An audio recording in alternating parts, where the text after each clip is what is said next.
हल्की फुल्की रिकवरी के संकेत आते हुए दिख रहे हैं। बाजार में फिर से 18,500 पर आता हुआ दिख रहा है। नीचे से देखेंगे तो 100 पॉइंट ऊपर है और ऊपर से देखेंगे तो 100 पॉइंट नीचे। आपके ऊपर है कैसे देखना है, मैंने आपको बता दिया है, बिल्कुल बीचों बीच में है, तो कोई टेंशन नहीं है। और बाकी तो कल के लेवल से 25 पॉइंट, और कोई तरीके से ना देखना चाहें तो 25 पॉइंट ऊपर है, कल से ऊपर है हरे निशान में, ये तरीका सही है।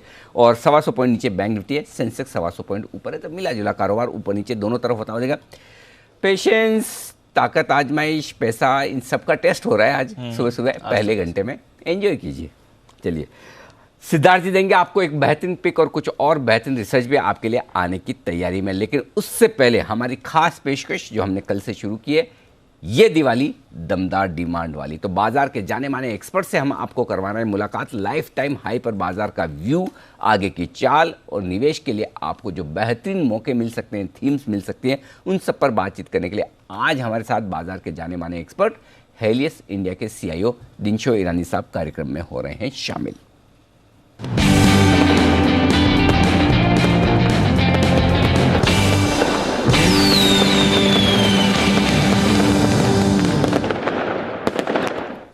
दिनशो सर, स्वागत है आपका। Good morning. बहुत बहुत धन्यवाद जी बिजनेस के लिए वक्त निकालने के लिए। आपको दीपावली की अग्रिम शुभकामनाएं और आपको, आपकी पूरी टीम को, परिवार को। सबसे पहले बाजार लाइफ टाइम हाई पर है और इससे बढ़िया मौका हो नहीं सकता आपसे मुलाकात करने का। बताएं सर पहले तो बाजार के डायरेक्शन पर, और जो काफ़ी लोग जो पार्टी एंजॉय कर रहे हैं उन्हें लग रहा है बहुत बढ़िया, जो मिस कर चुके हैं उन्हें लग रहा है बहुत ज़्यादा हो गया। आपका क्या व्यू है? अनिल जी, धन्यवाद आपके शो पे आमंत्रित करने के लिए, और आपके और आपके दर्शकों को भी हार्दिक शुभकामनाएं दिवाली की। थोड़ी अर्ली बता रहा हूँ, लेकिन फिर भी अगली बार शायद आऊँ ना आऊँ शो के शो पे, आप बुलाए ना बुलाए। अरे सर क्या बात करेंगे जब मैं एक काम करता हूँ, ना सॉरी, आपके दिवाली के दिन का अपॉइंटमेंट अभी से दे दीजिए मुहूर्त ट्रेडिंग के लिए प्लीज, 5 मिनट। ठीक है, मोस्ट वेलकम सर, आपका जनरल है, मोस्ट वेलकम। और हम जानते हैं आप इतने बिजी रहते हैं, फंड्स मैनेज करते हैं, इसलिए हम रोज रोज आपको डिस्टर्ब नहीं करना चाहते हैं, लेकिन please thank you so much, आप समय देते हैं सर उसके लिए। जी, हमेशा प्लेजर है आपके शो पे आने का। अच्छा, मैं ये बोल रहा था आपको कि अगर जो आप मुझे इजाजत दे तो किसी ने 2 लाइनें भेजी हैं उर्दू में जो हमारे बाजार के लिए बहुत ही रेलेवेंट है। प्लीज सर बताएं। तो इरशाद। आपने इल्जाम लगाए हम पर इतने कि हमारी बेगुनाही के अंदाज जाते रहे। तो ये है कि रोज आके आप, मतलब आप नहीं, कोई सारे जो प्लेयर्स हैं वो सोचते हैं कि बाजार बहुत ऊपर है, बड़ा तेजी हो गया है और करेक्शन आना चाहिए। तो that is a self fulfilling prophecy, पर वो नहीं हो रहा है, क्योंकि अभी आप रेलेवेंट अगर जो देखें, अगर जो आप रिलेटिव वैल्यूएशन देखें, हिस्ट्री से कंपेयर करें, पी हो गया या प्राइस टू सेल्स हो गया, प्राइस टू बुक हो गया, उसमें तो बहुत ही एक्सपेंसिव दिखता है। पर आप ये नहीं कर सकते हैं आइसोलेशन में। आपको जब कंपेयर करना है तो आपको सर्टेन इकोनॉमिक फैक्टर्स भी उठाने पड़ते हैं उस समय से। इंटरेस्ट रेट एक ऐसा फैक्टर है जो पी को डायरेक्टली इंपैक्ट करता है। अगर जो इंटरेस्ट रेट हाई होते हैं तो पी कम होते हैं, और वाइस वर्सा, मतलब पी, और जो इंटरेस्ट रेट कम होते हैं तो पी हाई होते हैं। बिकॉज अल्टीमेटली आपका जो बिगेस्ट कंपटीशन इक्विटी का है वो डेट है। तो अगर जो डेट आपको सस्ता, बहुत ही कम हो गया है इंटरेस्ट रेट, तो ऑब्वियसली इक्विटी में ज्यादा इंटरेस्ट आ जाता है। तो वैसे वो लॉजिक होता है। तो आप ये देखिए कि हिस्ट्री में ये टाइम, आई मीन 6% से कम इंटरेस्ट रेट में लोन मिलते हैं आजकल। जो अगर जो आप हिस्ट्री में जाएं और देखें प्रीवियस पीक्स के, तो 11-12% हुआ करता था। तो बाय डिफॉल्ट आपका पी हाई होना चाहिए। एक तो वो आप दिमाग में रख लीजिए कि पी हाई होगा। तो इसीलिए 22-23 टाइम का पी है अभी 1 ईयर फॉरवर्ड का। जो अगर जो आप हिस्ट्री में देखें पुराने, मतलब पिछले 10 साल या 15 साल का देखें, तो 17-18 का पी बनता था। तो एक आप वो देखिए, वो आप अभी साइड में रखिए।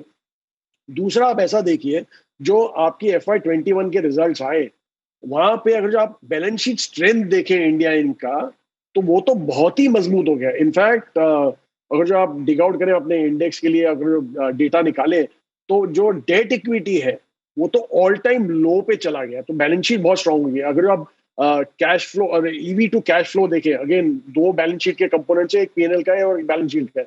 Enterprise value to cash flow देखें तो वो अभी 16 या 17 पे घूम रहा है।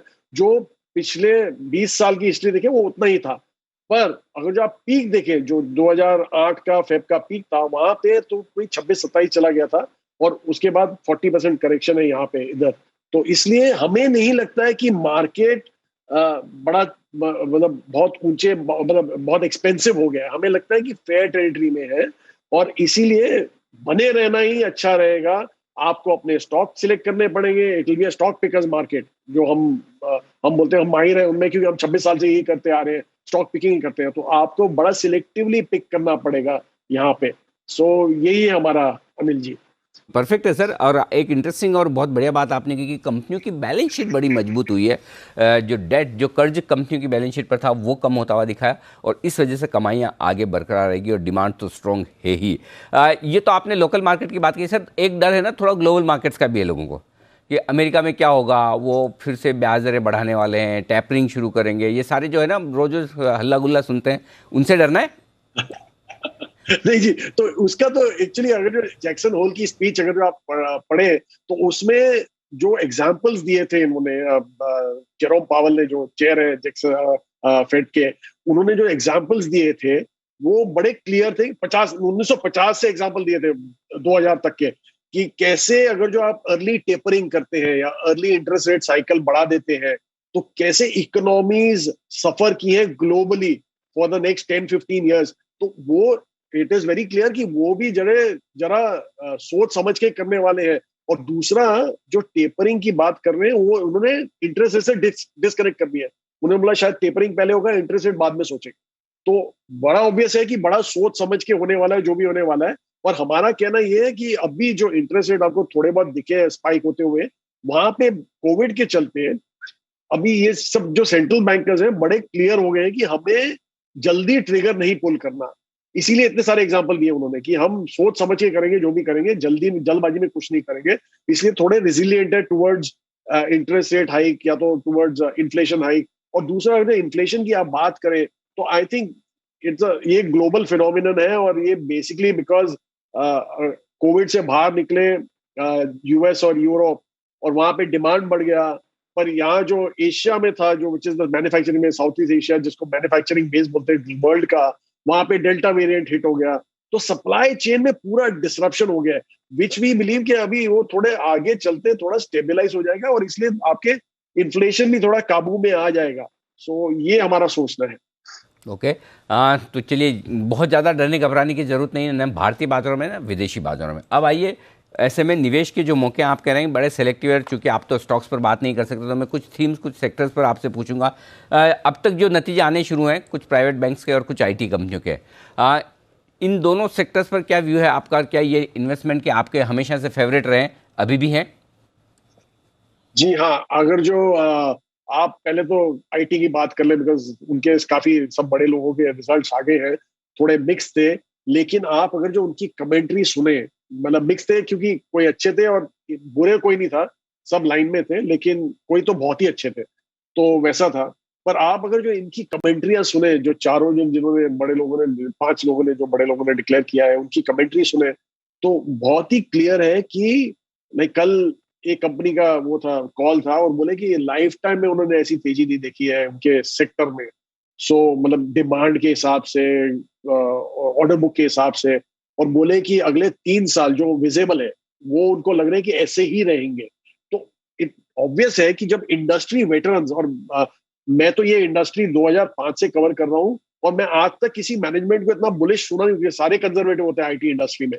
इतने बुलिश स्पीच देने में मैं कभी सुना नहीं हूं। और मुझे लगता है कि इनको दिख रहा है वही बोल रहे हैं। वो पहले भी यही करते थे, पर कंजर्वेटिव होते थे, पर अभी तो जो दिख रहा है वो बोल रहे हैं, और मुझे लगता है वो भी कंजर्वेटिव है।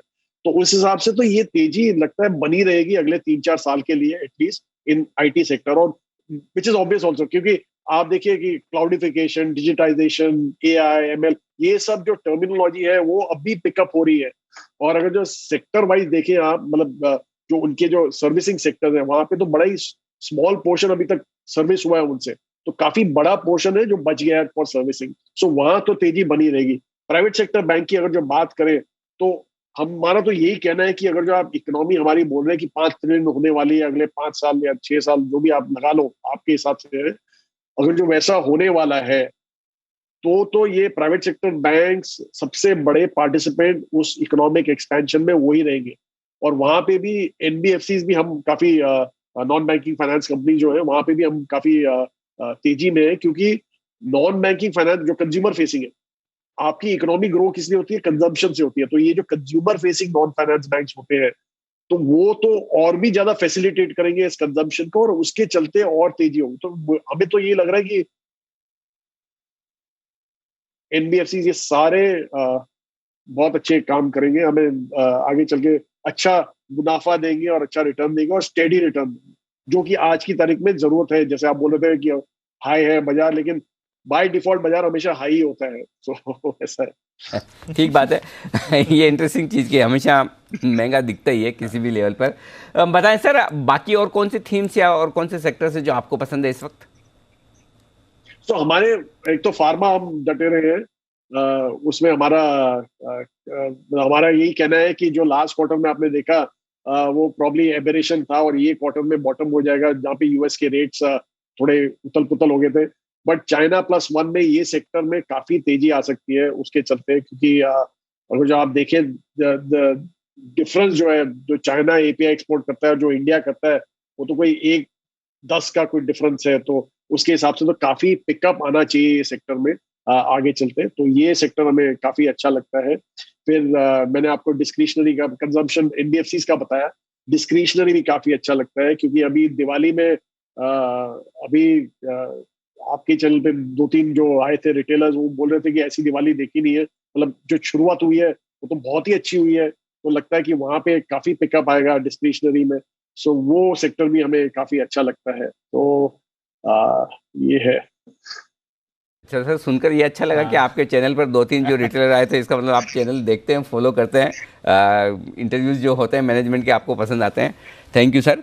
तो ये सारी थीम्स हैं जो दिनशा सर बता रहे हैं, और बाज़ार में सेलेक्टिवली अच्छे मौके हैं आपको स्टॉक पिकिंग के। बहुत बहुत धन्यवाद सर। और फिर दिवाली के दिन का अपॉइंटमेंट पक्का मानूं सर? ठीक है जी, आपके हिसाब से शायद मैं नहीं होऊंगा यहाँ पे।